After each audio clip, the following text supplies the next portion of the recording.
Hi everyone, welcome back to the 21 and Sensory podcast with me, Emily. On today's show, I have a very special guest. I have the wonderful Ruby Woods.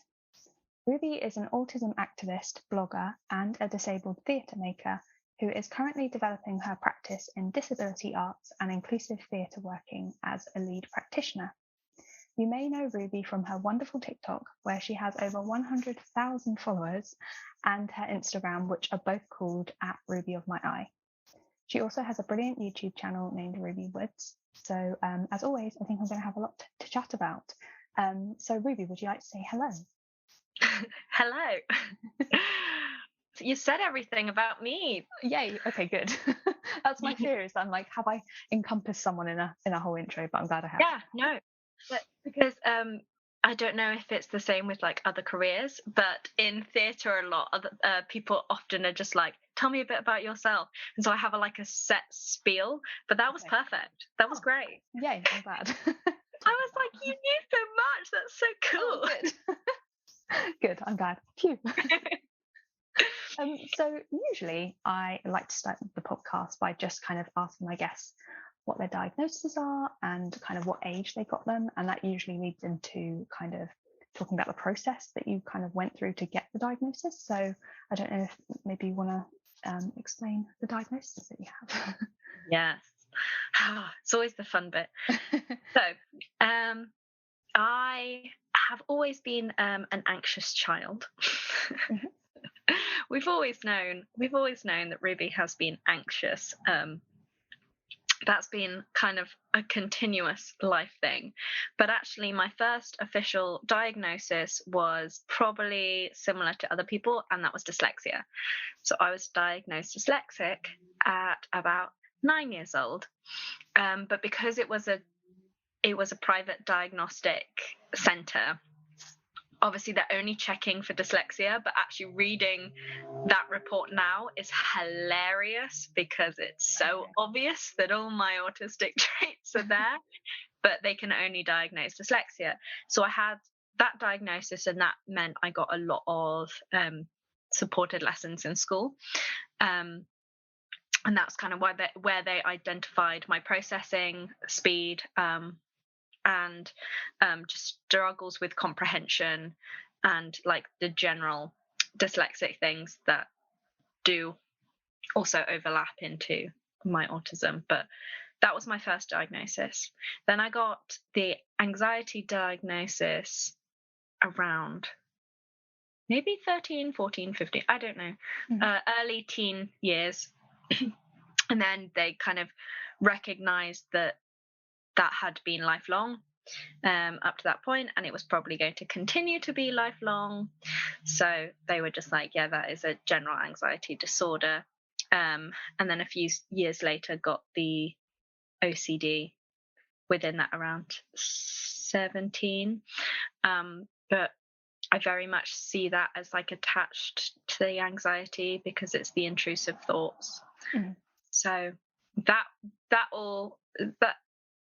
was a nice little package. And then the autism diagnosis was the bit we all did not expect. So I went to university age 19, and in halls I met a whole load of my friends who I'm still really good friends with, and a few of them had autistic family members. And what kind of started as like jokes, and when I say this, like, it sounds bad, but it was actually really positive in the way that we were all communicating and in those jokes of like, hey, this really sounds like autistic behavior. So it's actually my flatmates who got me considering that.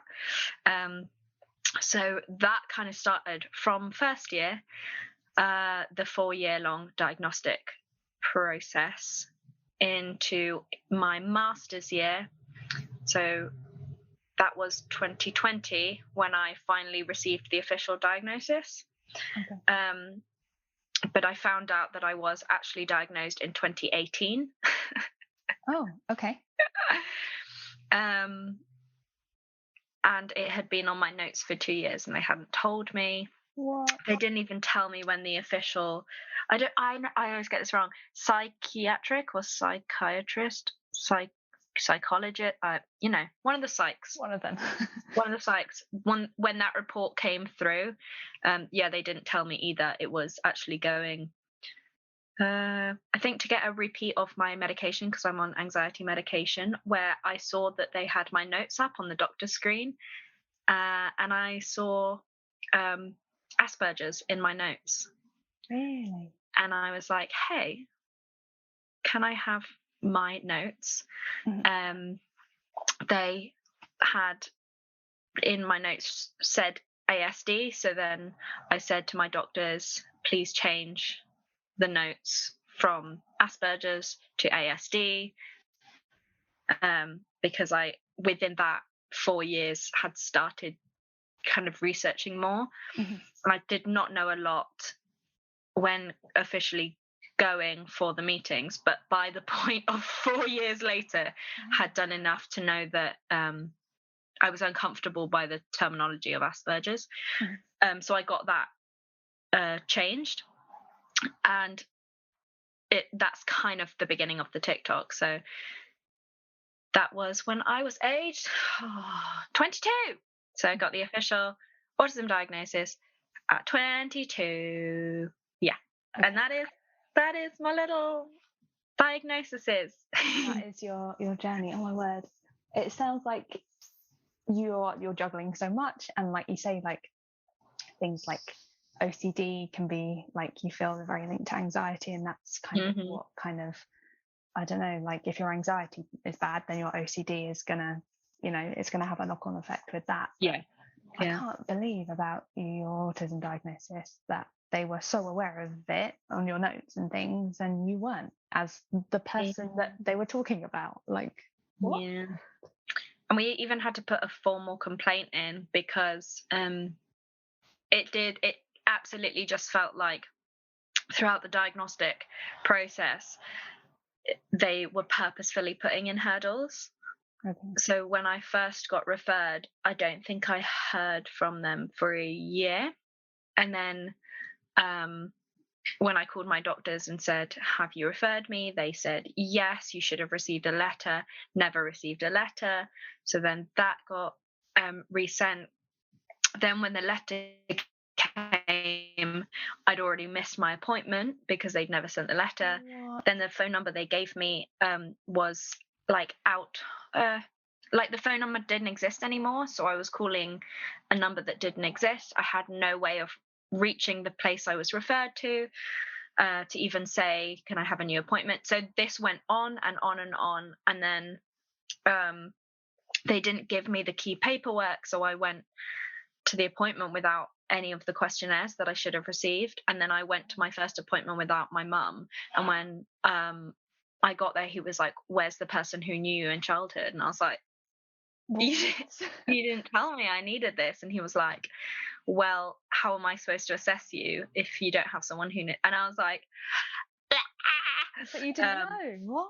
No one told me anything. So luckily the second time my mum came and was able to kind of be there on my behalf and properly like do the communicating for me when I wasn't able. But they just, nothing. I don't think the service even exists anymore.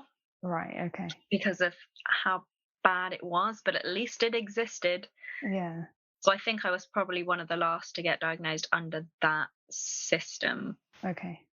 So it must be really frustrating for you because of all this, like, of course you found out and that's great, but the absolute struggle to get to that point that's wild. And to not give you, as a potentially autistic person, the tools to know, like, beforehand, like all the questionnaires you have to do, and the fact that you needed to take your mum and kind of prove your kind of childhood to them, that's ridiculous. Yeah. And even that within Devon, because every location is different. So I often get people asking me about the diagnostic process, and I'm like, I can't even give you a definitive answer because every place is different. And so I'm like, it's so tricky to even then be able to share that information in an accessible format because it's going to be different wherever you go. And I feel like I speak to some people and their assessments were very like, they looked through picture books and it was very like child based. Yes. Whereas like mine was nothing like that. And I'm No, like, no, how no. are the Mine wasn't either. assessments not the same, like in different areas of the UK? Yeah, I don't because understand that. I was speaking to my friend, and her brother got diagnosed as an adult, and he went through a whole team and did that whole recognizing emotion thing, and did all that. And I literally sat in an office and had an hour-long conversation with a doctor who told me that everyone struggles with certain things. And like I walked out of that appointment being like, he's not gonna diagnose me. I was so shocked to receive a diagnosis based on everything that he was telling me in that room. So it was weird. It was weird. It must have been he like, had to go to someone else and they tallied it all up. I don't know what happened behind the scenes, but I was very shocked for him to give me an official diagnosis, because he felt like he was trying to do everything not to. Mm-hmm. And I was like, okay. That's crazy. And just the fact that like, so for my assessment, I found out, so I had 2 appointments like you, but found out on the day of the second appointment that I was autistic, which I wasn't expecting, because I heard a lot of people have to wait like, a couple of weeks, a month to find out. So that was like, oh, like she's told me, great, that's something I know. But for you to just walk out not knowing anything, but it being put on your notes, I don't understand that. I found out officially in the middle of a Tesco's. What was your reaction? Like, how do you comprehend that in a Tesco's? Well, I was trying not to get too excited when I saw it on my notes, because I was like, it could be a mistake. It could be a mistake. And so when I had it, I was just like, I had this like moment of relief.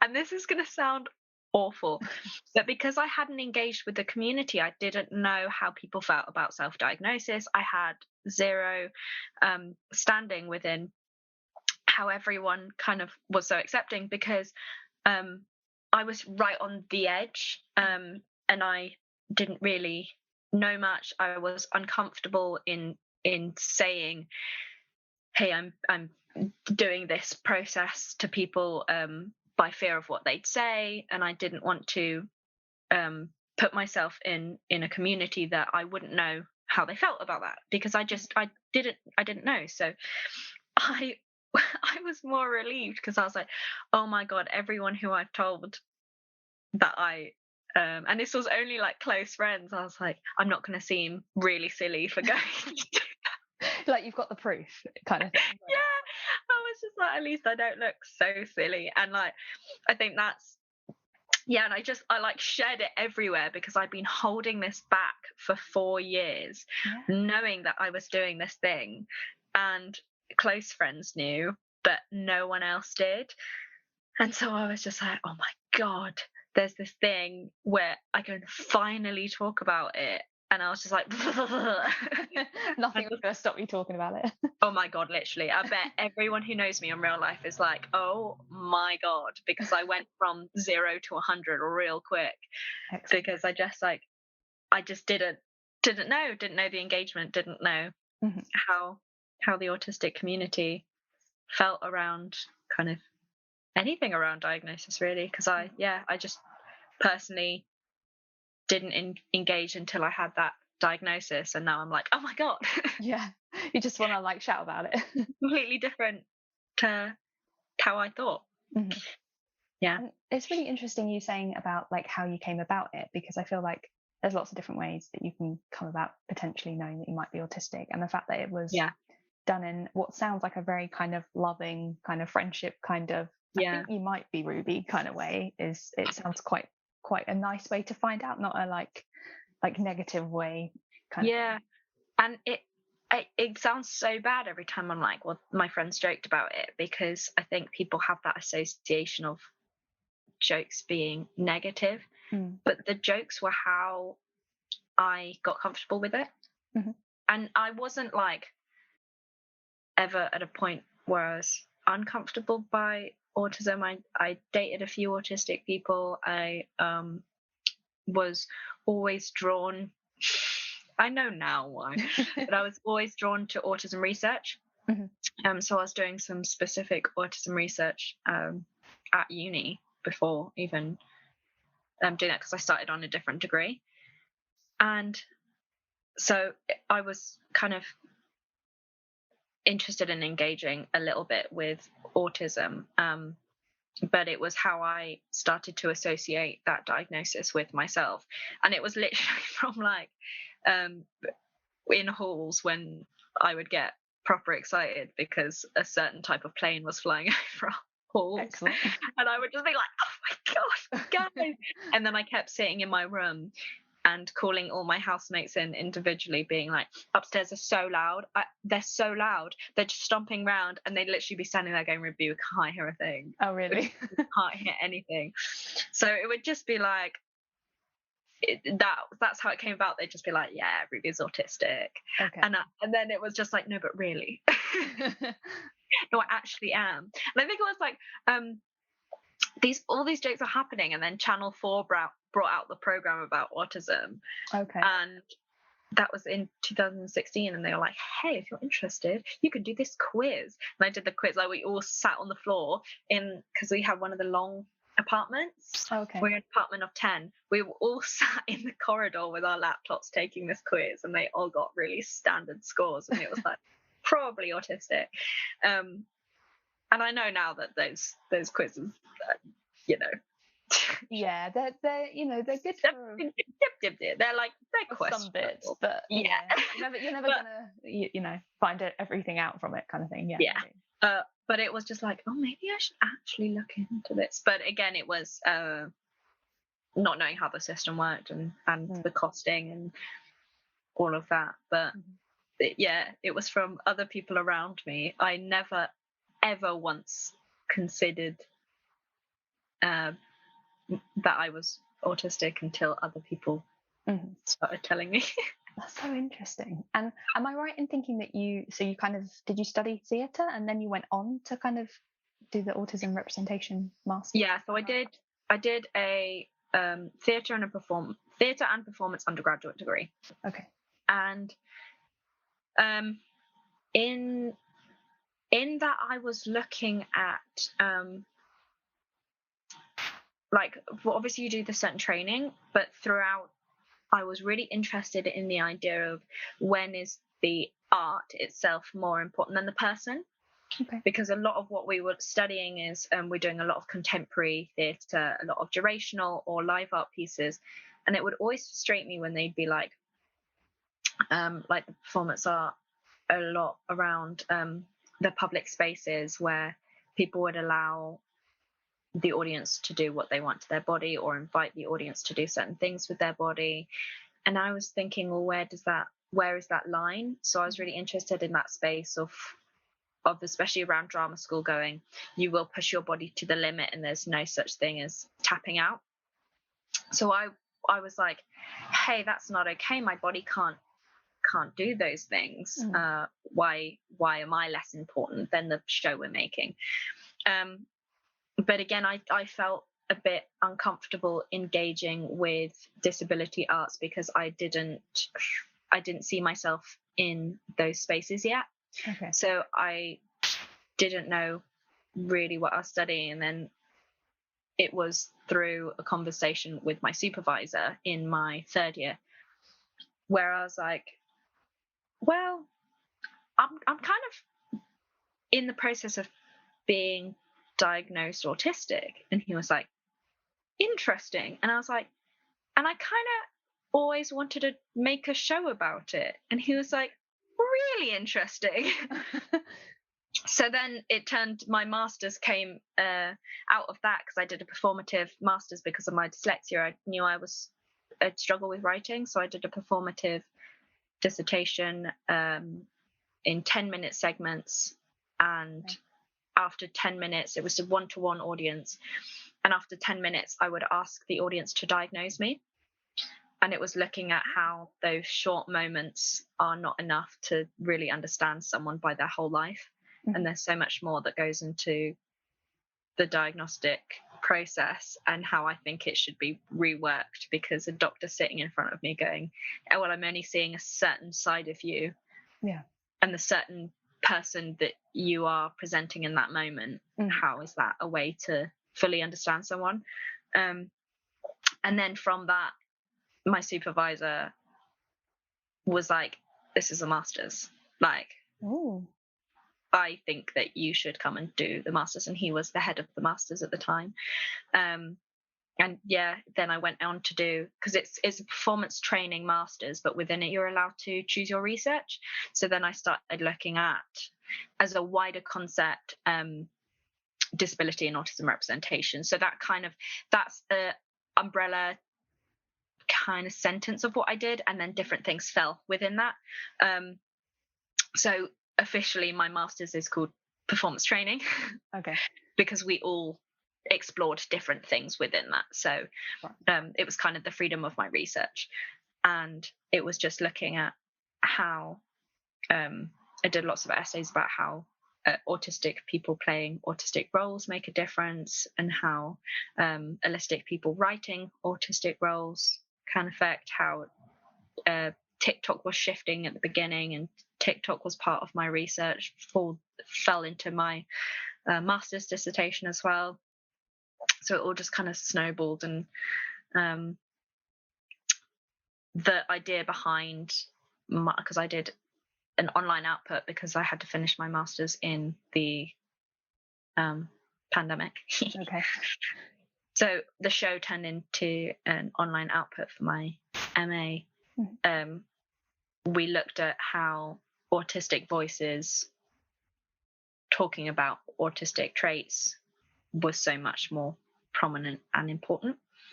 So that's why I made a whole load of output about masking specifically, because it was important to hear that coming from autistic voices. So that's what I ended up doing as the whole encompass thing.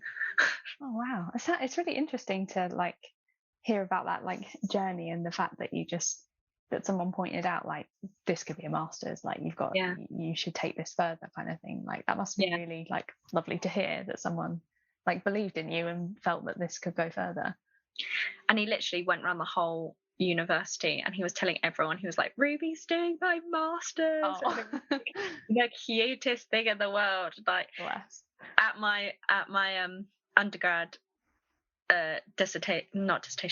graduation, we graduate in September, so we literally graduate at the start of our next degree. Because Plim like to use the marquees for graduation for the freshers. I see what they've done there. Smart. Yeah. So it was right in the middle, and he was just sat there like, I'm so excited, to go around to everyone being like, I'm so excited that she's doing this. And I was just like, that's nice. It's really cute. Oh, and it's nice for him to be like, she's coming back, kind of thing. Like that's really sweet. What was I going to ask you? I was going to ask you, so what point, because you kind of mentioned that you were looking a little bit at TikTok within like your masters and that kind of thing. When at what point after your diagnosis did you start TikTok? Were you on it for like before your MA kind of thing? I joined TikTok. So I was doing a we were like the last group to perform before the pandemic. So I was doing an intensive module, and it was like a week before they shut all the universities. So quite literally like just before the beginning of lockdown, I downloaded TikTok, and I was like, this will keep me entertained. Because everyone was starting to talk about lockdown, and I was like, it's time. So I downloaded TikTok, was using it, very silly. And because I work on Instagram before, I was just like, it's just another stream, innit? Everyone's talking about how TikTok was like benefiting people's Instagram. So I was like, sound. And then I was like, I could actually use TikTok to find some other female autistic people who might be interested in helping me with some of my research. And so I did a call out, and then from that found a few people, and then one day I think just decided to, it was because I was really angry. Everything comes from me being angry. Really angry at the sunflower lanyard beginning to be misused. Right. So I made a video being like, this is what the sunflower lanyard is. And that kind of blew up. And then I was like, oh my God, people actually like this content. And then, yeah, just went up from there. Wow. I mean, that's only like March 2020, and we're now June 2022. I mean, within maybe 6 months of me having TikTok, I went from 0 to 60,000. Wow. And then it slowed down, as it always does. You hit the TikTok algorithm is that you hit your peak, and if you aren't consistent, it will just, because they want you to kind of stay engaged and stay interested. So it actually slowed down and became more consistent after that point. But that kind of, was a bit scary, going from nothing to everything. Yeah, a huge amount of growth in such a small space of time. I mean, how did you kind of cope with being, I don't know, more in the public eye kind of thing, and like comments and things? I always ask people, how do you deal with comments as someone who's anonymous online? How do you manage that? Because, like you said, you struggle with anxiety and things like that. Does it impact that as well? I think I had an easier time because I'd been working on Instagram before. So you were knew a bit of that. Yeah, I had that because I kind of have my blogger persona. Mm-hmm. And so I felt safer within that. And anything that's been said to me on TikTok has been said to me before on Instagram. Okay.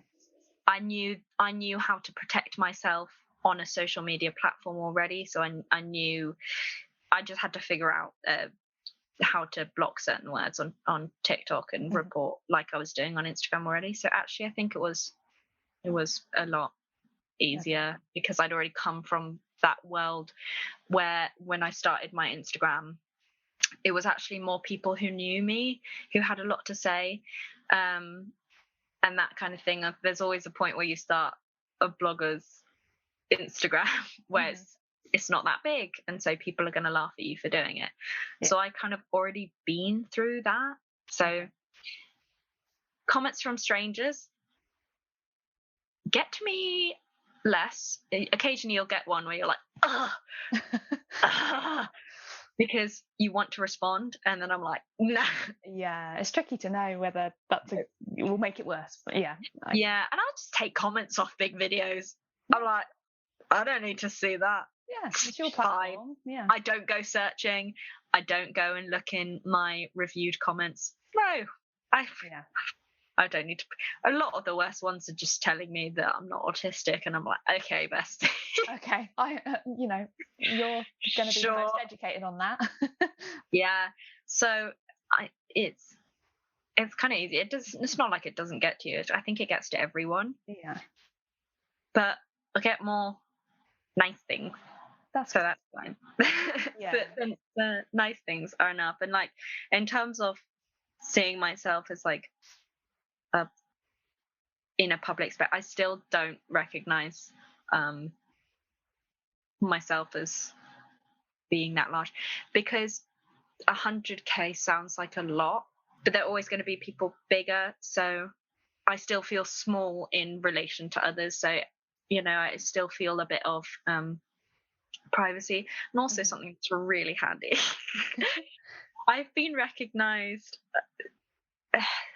I'd say 10 to 20 times, right? They've always been when I've got no makeup on and I've got my hair straight back, because that's how I appear on TikTok. Right, okay. So people don't recognize me when I've got my hair and makeup done. I'm like, brilliant. So actually, if I want a bit of, you can just change how you look a little bit. Do my hair and makeup, and then and no one realizes. But I am slightly more aware now that when I go somewhere, that someone could recognize, but it's never a bad thing. I remember that one of the first times, really really cute girl came up to me in Boots in Plymouth, and I was with my friends, and she just went, Ruby, and I was like, hello. Because my panic is, oh my God, do I know you in real life, and have I forgotten who you are? And she was like, I follow you on Instagram. And then her friend turns to me and goes, are you famous? And I went, no. And her friend was like, she is. And I was like, no. I said, like, well, maybe in a few circles, just, but a little bit. Very certain circles that you'll have to know me in. But it's not like, and my friends like were just the whole time they were like, oh my God, Ruby's made it. And I'll make jokes like, I love not being a celebrity because I can go do this, and then they just look at me and I'm like, are you saying that like I can't just go into McDonald's and like what level do you think someone's come up to me like once and said, hi, I watch your videos? It's not like I'm going around being like hounded by paparazzi. I was like, guys, I'm tiny. Like, at least like that's nice as well, in that like you make videos, not that autism is a niche, but it's like, that kind of area, so people like are coming up to you having watched videos in that area, so at least they have that background, I guess, which is and nice. they'll have an understanding if I'm slightly awkward. You'll be like, know why.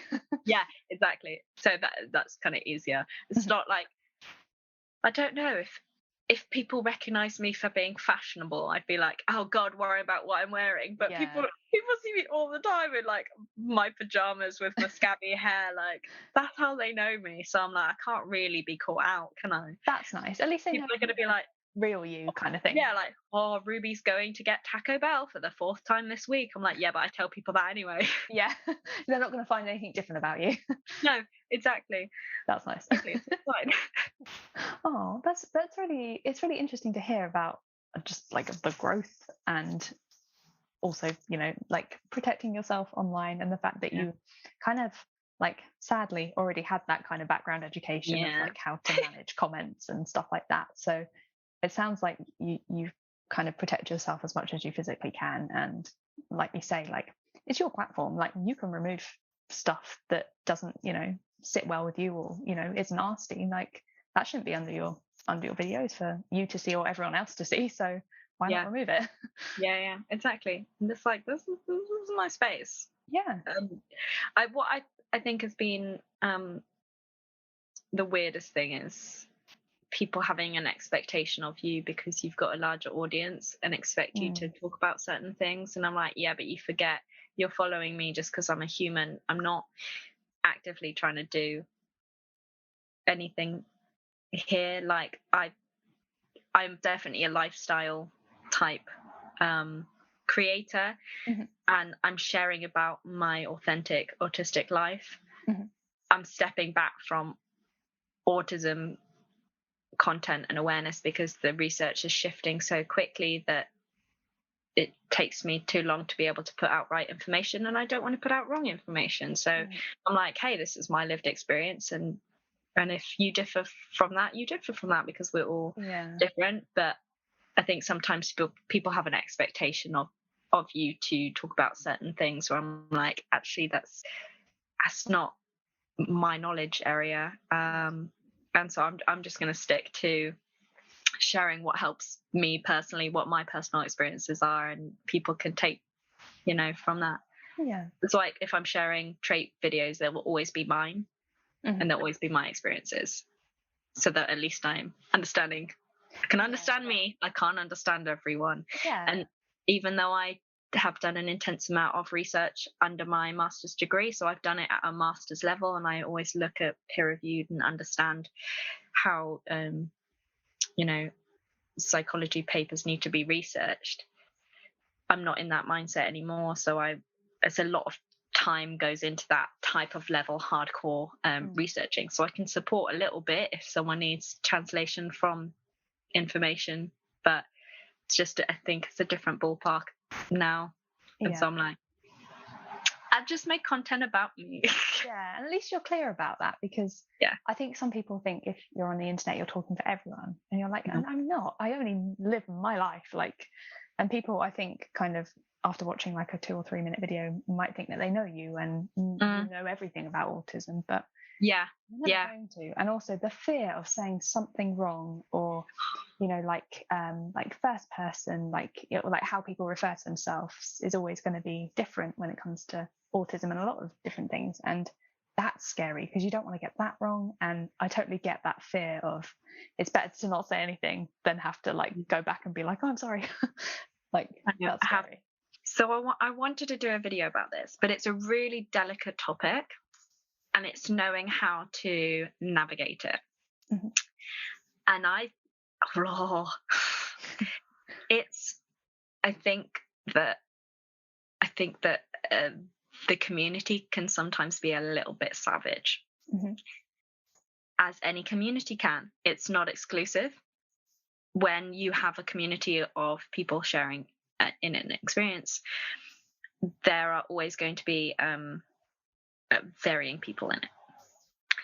However, I think there is a difficulty because a lot of it is around communication. Mm-hmm. And I have had to leave spaces and leave groups that are supposed to be safe autistic spaces because of how aggressive people get around language. Okay. And around people identifying and around people saying the wrong thing. And I think what we're forgetting is autism is a communication disability. And there's a whole load that goes with that, right? Like people say to me, oh, you're brilliant at communicating. It means you can't be autistic. That's not how it works. But in the way that we communicate, in the way that language is used and that we navigate language is completely different to an allistic person. And also with comprehension. And I think we just need to be slightly more forgiving on the way that people are using language, and also people coming into this community maybe not having ever engaged with it before, but also having an understanding that the current research and the accessible information out there is written by non-disabled people. So that's the information that a lot of people get. So when people are using non-preferred terms, it's because that's what they've been told. Yeah. And I think there's been difficulty in the way that some people feel shot down when they're trying to learn, and they're trying to be positive and they're trying to navigate their way. And I think it can be really difficult to exist sometimes. And that's another reason why I've wanted to take a step back from that kind of educational side, is because I find it difficult to turn to someone and say, hey, you're doing this really wrong, you should leave, because you don't know where people have come from, you don't know the information people have, you don't know how they've been given that information, you don't know people's comprehension or how they process. Like we're a whole wide spectrum of a disability, and as well we have a whole range of support needs. And sometimes I worry that with a certain perception around autism being shown more in the media at the moment, and in social media being really prominent, that it means there are a lot of autistic people who are being forgotten about, and that really upsets me. And when I fight for inclusion, I'm fighting just as much for those who are non-verbal, those who use assisted communication devices, those who are needing support 24/7. Like everyone matters in the community just as much, and I think there could be just a bit more forgivingness. Yeah, no, I agree. Yeah, in the community and in the way that we present, and there are obviously harmful terminology, we know this, but you have to remember how people are going to be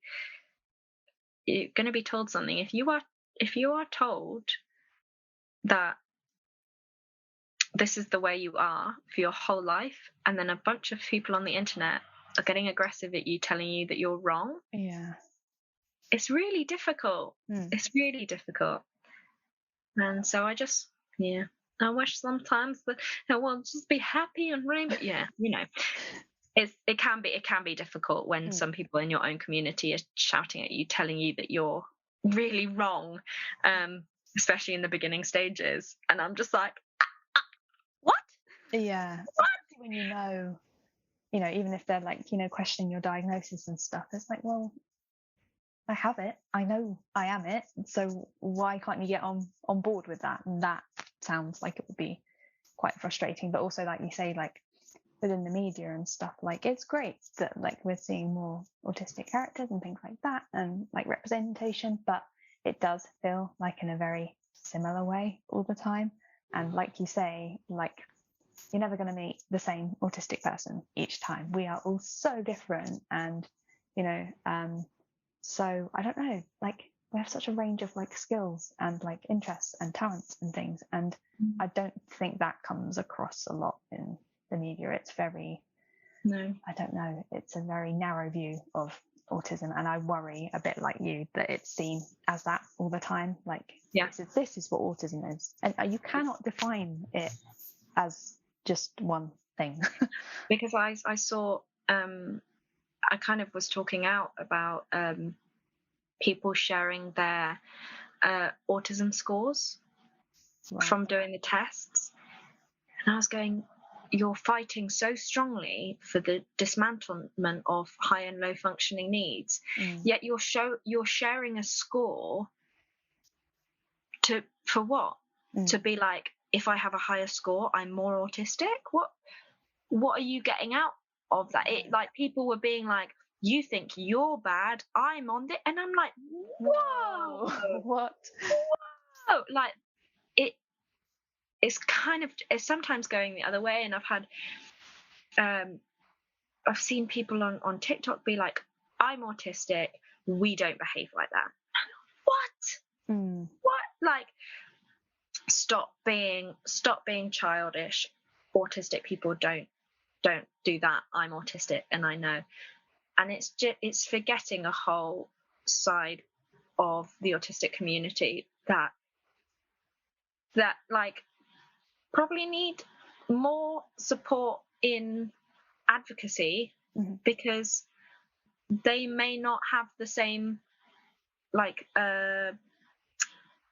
toolkit to advocate for themselves. We should be advocating for everyone, and it does feel like there's a certain area. I often talk about, I feel like people don't think I'm the right type of autistic. I don't know what they think that is, because I mask a lot of the time for protection. People think that that's wrong. You have to unmask, and I'm like, it's whatever people need to do. Because I'm not always feisty, apparently that's wrong. Because I'm too feisty, that's wrong. Because I'm too verbal, because and like sometimes I'll see particular videos get hidden because it's considered the wrong time. I've had people be like, you're too pretty to be autistic, you're lying. But then when I'm kind of showing different sides, oh well, you're clearly faking it because now you're putting on your you can't win, can you? You can't. I'm like, right, all right, that's why I'm just like, well, I'll just show myself. I will just show myself, and that way I'm not trying to say anything. I'm not making some huge political statement. I'm being myself. My existence isn't political. It is who I am. And that's kind of drawn back. It's not someone else's idea of me. It's not a me I've had to change to be more accepted by the community or to be more accepted by the non-autistic community. It's just how I want to be. And if I need to mask in a day to get through the day, I'm gonna do it. I'm gonna do it. And that's how it needs to be. And I like / hope to think that it's a very small fraction of your followers or viewers that feel or act or say that kind of thing. I'd like to think that most of your followers are there for you and there for your content, and It's usually not my followers who are saying. Yeah, exactly. It's going to be people who just like see it in their feed and they're like, oh, I have an opinion. Whereas, well, like even TikTok, I don't work with TikTok. I am on TikTok, but I don't work with TikTok. TikTok don't work with me. Okay. And other large companies that sometimes work with other creators, they don't work with me. And I wonder, I'm like, is this because I'm not appearing autistic enough for you? Do you think? Because I need to change myself for me to be relevant for you. Yeah. And that's what's so wild. It's like a lot of my stims are very internal, unless I'm like proper excited. I get jumpy if I'm excited. Like the other day when I was at the theatre and I found out that we were in the box. Oh my god, I was jumping everywhere. But a lot of my stims are every day so small, and I'm like, do you like that? And like, do you not like that you can't see my stims because I'm not obviously autistic to you? Do you know what I mean? Why should they be able to see you're autistic? Like, what? Yeah, it's like they want to be able to make it obvious, because then I can't tick their quota if I'm not obvious. You're probably not wrong. It's sad. And then it's weird. It's weird. And so I'm just like, oh my gosh. I found I got more views when I put my ear defenders on. Okay. So it's like a visible. That's really interesting. Just having that. And I often, like, the amount of times I've got my ear defenders on but don't make content because I don't then want to be like appropriating my ear defenders. Like, this is weird. Sometimes I'll put them on because they're relevant to the content. If I'm specifically making something around noise levels, I'll put them on. It makes sense. But I often won't, in case I'm worried that people, I don't know. It's a minefield. It's an absolute minefield. It sounds it. I posted something the other day that wasn't about autism, and TikTok was like, nope. Oh, really? Hid it. Oh, okay. Hid it. And I was like, good. See, is that tricky? Like, because I was going to ask you about like your special interests and stuff like that. Because surely you want to talk about that kind of thing, or you want to talk about not just autism all the time. Maybe you want to talk about something you're really passionate about. Autism can get very tiring to talk about because it's my life already, and sometimes I need a break. I actually don't engage with a lot of autistic content, and people are always surprised at that. And I'm like, actually, it's because I need a break. I need to step away. It feels like work often, me talking about autism, so I do need to step away. And I sometimes worry with my special interests of being like, I'd say my main three are autism, but that gets tiring. Disney obviously is a big one, and planes. But I struggle talking about them because I think there's also an assumption that special interest equals knowing everything about a topic, which you could never know. And so I'm like, that's not how I engage with my special interests. My special interests are, brings me ultimate comfort, really deep, lifelong interest, really like focused and enhanced. Doesn't mean I know everything about it, and doesn't mean I'm constantly spewing.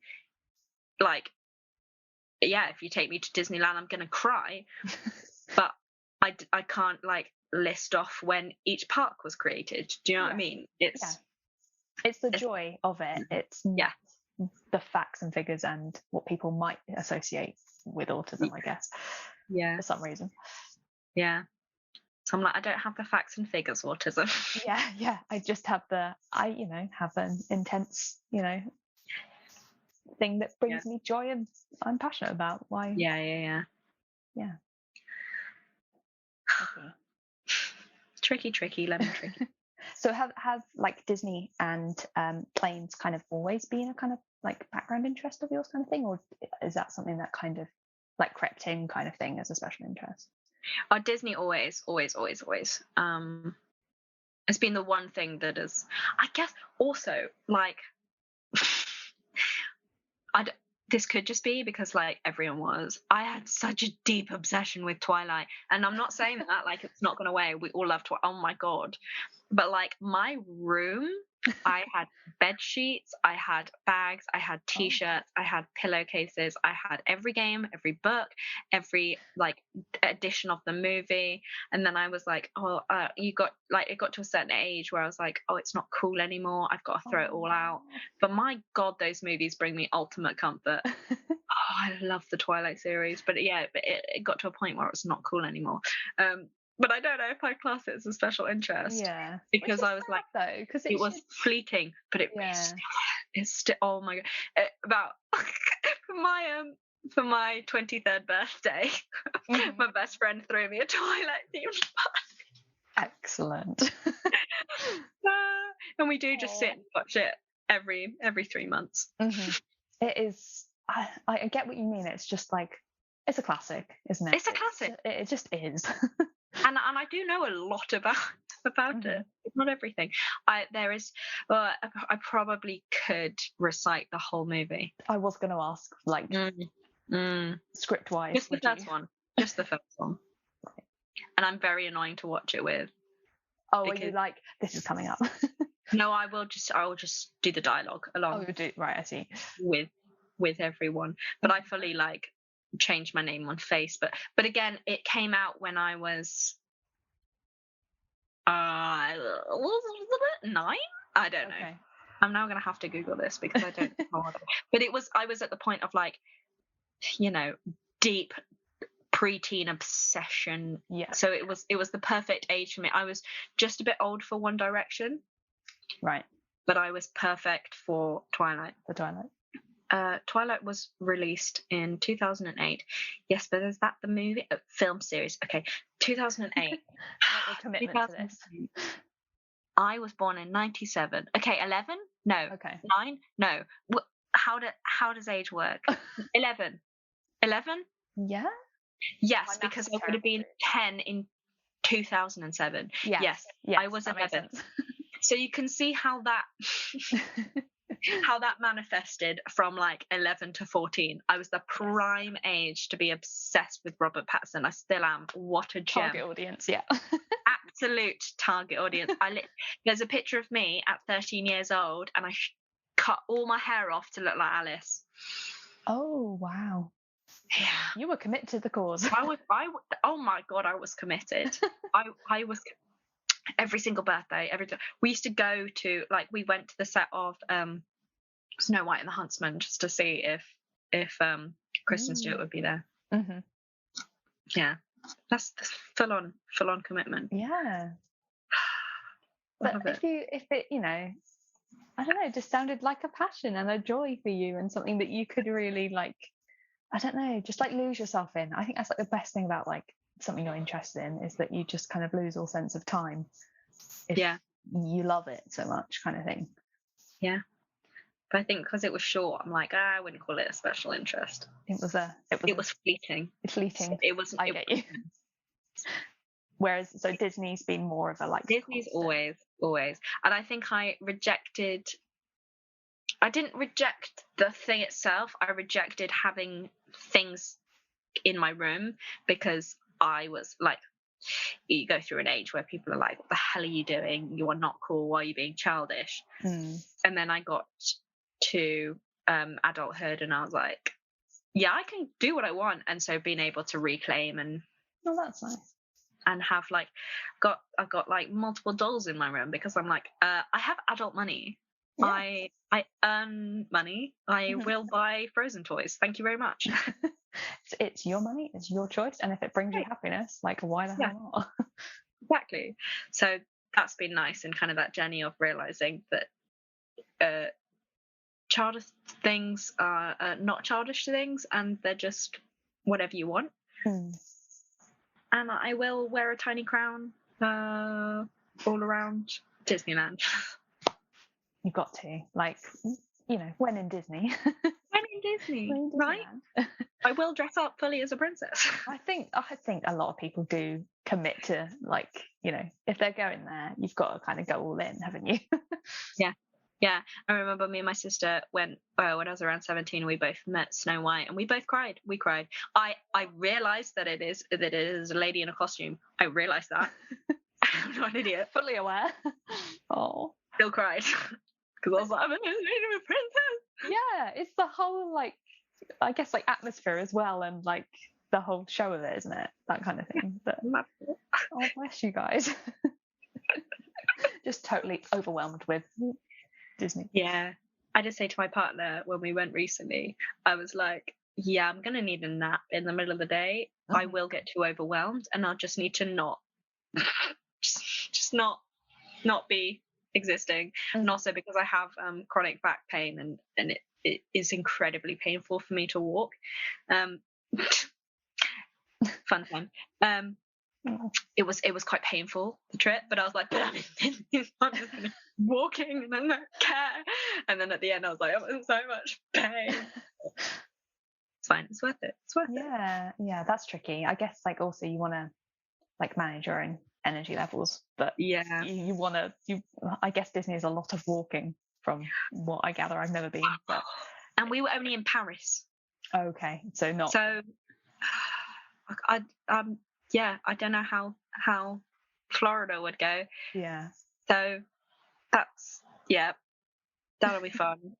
But we're kind of me and the doctors are looking into my back pain at the moment and trying to get a diagnosis for that. So maybe in the future, like, use of mobility aids would make a difference. Who knows? But I think that would be further conversations to make sure that those trips are not ruined by the sheer amount of pain I'm in. You don't want to come back and have, like, the repercussion of just, like, terrible back pain for, like, a month or two afterwards. Like, Exactly. It's still paying for it. Yeah, I feel like people don't realize that there's such a balance, like, obviously with, like, physical stuff, but, you know, with autism as well, like, struggling to, like, cope with, like, sensory issues and stuff like that, and just needing to just sit in a quiet room for, like, a bit, and managing like sensory input and stuff like that can be really hard when you're away. Oh my god, yeah. And obviously being in an unfamiliar space, so that not really. And with food as well, food is a huge thing for me. But because I am allergic to meat and intolerant to animal products, and then obviously in Disneyland and not wanting to spend too much, and then trying to find somewhere, but then being tired and not having the energy to keep walking, like, it was difficult finding food. And we actually took our own lunches every day. We went to Co-op the day before we went out, and we just bought some wraps, some cheese, some ham and crisps, and we made ourselves lunch every day. So at least that was consistent, and I knew I could eat that every day. That's good. But even that was, a lot to have to source your own food daily, and that kind of feel like a discomfort. So it's like people don't realize how much is affected. Yeah, and how much planning and stuff of having to go out and get bits and stuff.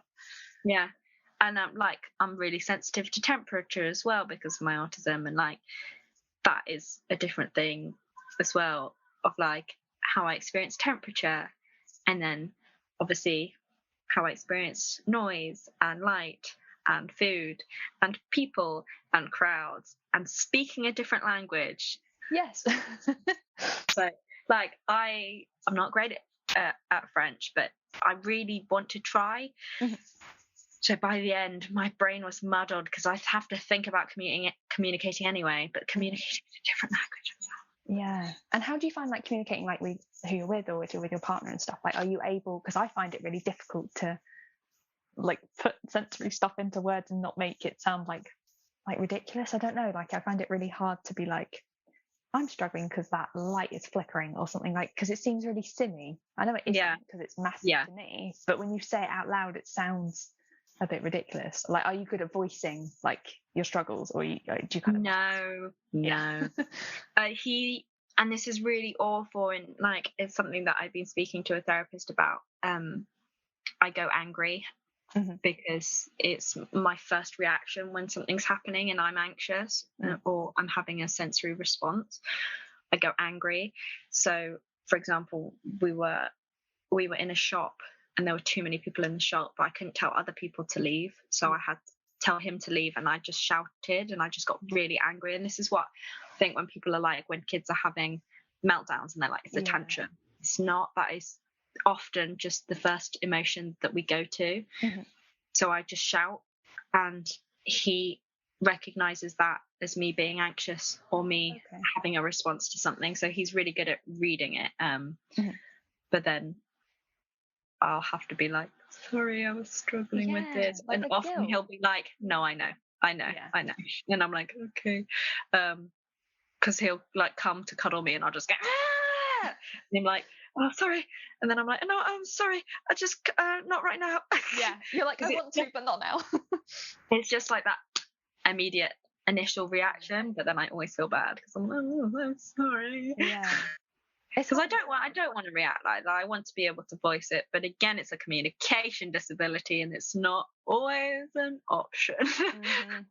It's not like I filter and go, how am I gonna react? Like it just happens. And I just feel like with stuff like that, I feel so guilty afterwards, even if the person does understand. You're like, you know, I wasn't like, you're not yourself when you feel like it's only like you constantly look back and you're like, oh, I wish but you just can't control it. But at least if like they're on board and they're like, no, I see that it's, you know, your anxiety coming through. It's just finding people that understand. Because I've had that, like, because my initial response when I'm reacting in pre-meltdown is anger. People then take that badly. So if I'm in a situation, like I've had it in lectures before where they've done something that's triggered me and my response is anger, and then to try and say, no, that actually was you going against my access need, which triggered a meltdown, they turn around and go, well, you shouted at me, as if it's then invalid. And I'm like, but that's how my body responds to a meltdown. So it's difficult because people are like, but you were being angry and aggressive and now you're trying to come back from it by using your disability. And I'm like, that is absolutely my disability at its peak. It's you did something and my initial response is anger, and I kind of feel like I don't have control in those moments. I'm just responding. And I'd like to think that, you know, the rest of the time you're not that sort of person. Like they should be able to see that is you in a moment, kind of thing. You'd hope that you'd hope. I feel like some of the stuff we've talked about today could be like separate podcast episodes in itself. Like I'm always so like, I'm like, oh my God, I ramble so much. No, that's what a podcast is all about. That's what I love to hear. I'm like, oh, sorry, cats, they didn't like that noise. I've got one here. This is my one. Oh, she's covering her face. Oh, bless her. This is absolutely for us and not the podcast because they won't be able to see it. No. And then I got another one over there. Oh, both so sleepy. My sister's cat. Just come and join that. It's so cute. I feel like we've talked a lot about your social media, and you should promote it more. So I don't know if you want to say where people can find you, seeing as we've talked about it so much. Instagram and TikTok. I kept it the same name. Smart. Basically for convenience, because if I'm sending a lot of brand emails, working with brands, they like that. So both my TikTok and Instagram are at Ruby of My Eye, because I used to have my full name on my social medias. Then I started teaching, and I was like, I'm out. So I chose it to be like a more bloggery name. It sounded bloggery at the time, and I'm like, hey. So that's it. But I just talk very real. My Instagram is far more bloggery, more posy. If you want to kind of see me pose in random places, it's nice to have that kind of creative output.